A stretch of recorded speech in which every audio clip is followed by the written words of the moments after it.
আজকে 7 বছর এই ব্যবসায় লাইনে এটা দেখে আইতাছে, এটা কোনো সরকারি কিছু করে না। বর্ষার সিজনে কোনো ব্যবসা নাই, প্রতিটা ব্যবসায়ী মহাজন বলবো লস। আমরা খুবই এই বৃষ্টির মধ্যে অনেকই আমাদের কষ্ট।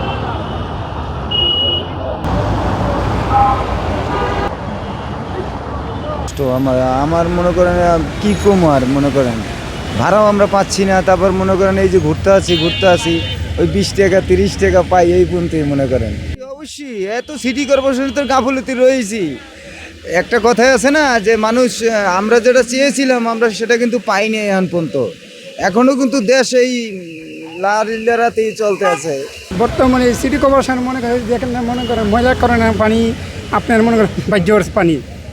আজকে তো বিভিন্ন জায়গায় বৃষ্টি, আপনি মনে করেন যাত্রীরা মানে বৃষ্টির কারণে বাড়িতে পারছে না।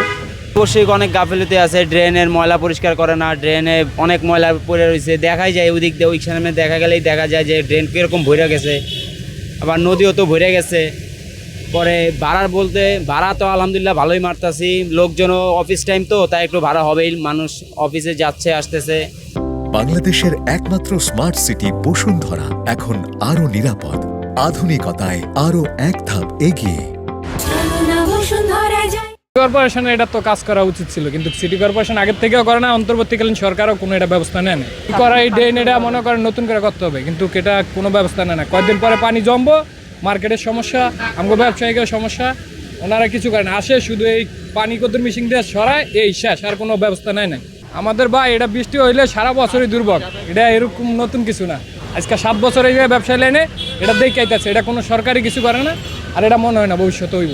সিটি কর্পোরেশন কিচ্ছু করে, এটা মনে করেন বছরের বছর ধরে এরকম সমস্যা আমরা ভুগতেছি। মনে করেন ড্রেন পরিষ্কার করা হয় না, ড্রেন হালকা মনে করেন যে এই যে মাঝখানে অল্প একটু করে দেখানো হয় মাঝে মাঝে, বাস এই, কিন্তু কোনো লাভ হয় না। বৃষ্টি হলে সেই পানি জমে, এই পানি মনে করেন আপনি যদি জমে পানি কমতে কমতে 5-6 ঘন্টা লাগে, পুরা দিনই জায়গা ধরতে গেলে, কিন্তু কোনো কাজ করা হয় না। সিটি কর্পোরেশনের ব্যবস্থা খুবই খারাপ। ব্যবসা তো ভাই লালবাতি, ব্যবসা এই যে যেরকম বন্ধ শেষ, সবাই বাসায় ঘুমাইবো, লস আর কি, ব্যবসায় লস গন্ধ হইতেছে। এই বর্ষার সিজনে কোনো ব্যবসা নাই, প্রতিটা ব্যবসায়ী মহাজন বলবো লস, কেউ বলতে পারবে না তার লাভ। আমি এই ড্রেন পরিষ্কার না করার কারণে আমি অনেক অসুবিধা। আমি মনে করেন একটু বৃষ্টি হলেই মাল ঘোরানো নিয়ে যাওয়া লাগে, প্রতিদিন রাইতে 2টা 3টা বাজে আইসো মাল সরানো লাগে আমগো।